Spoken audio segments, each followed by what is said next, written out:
বুবু, আরে রাখো তোমার কাজ। কি রে মামুন, তোর আনন্দ দেখে মনে হয় সারা দুনিয়া হাসতেছে।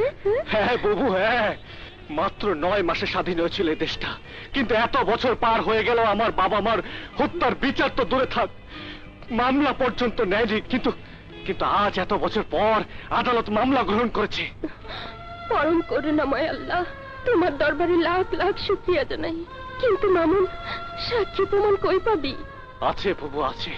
হায় ভাই, আমার বুকে আয়। এত বড় সুখের সংবাদ শুই না, আমার বুকের ভিতরটা ধরপড় করতেছে।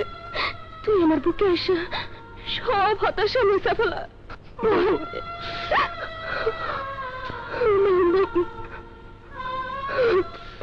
Order, order.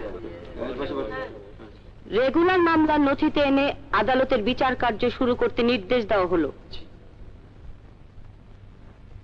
জয়দেবপুর সদর থানার মামলা নাম্বার 25, বাদী ব্যারিস্টার মামুনুর রশিদ মামুন, আসামি অ্যাডভোকেট সাদেক আলী খান গং আদালতে হাজির হন।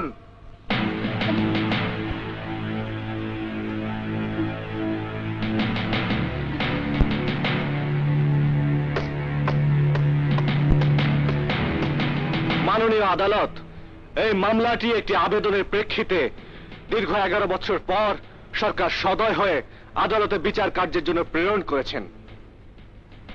আমি নিজেই এই মামলার বাদী এবং বাদী পক্ষের আইনজীবী, কিন্তু দুর্ভাগ্যজনক হলেও সত্য যে বিচারক আপনি এই মামলার প্রধান সাক্ষী। তাই আমি কর্তৃপক্ষের কাছে আবেদন করে অন্য বিচারকের মাধ্যমে বিচার কার্য সম্পন্ন করার অনুমতি নিয়ে এসেছি। এই হলো অনুমতিপত্র।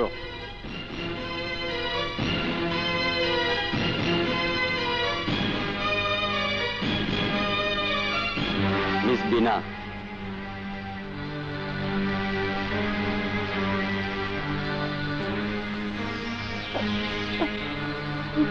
মিস বিনা, আপনাকে অনুরোধ করছি সাক্ষীর কাঠগড়ায় গিয়ে সাক্ষ্য দেওয়ার জন্য।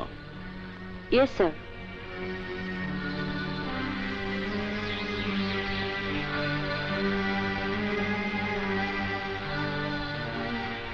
মাননীয় আদালত, আজ থেকে 11 বৎসর আগে জয়দেবপুর সদর থানা রতনপুর গ্রামে 87 এক মাঝি ছিল।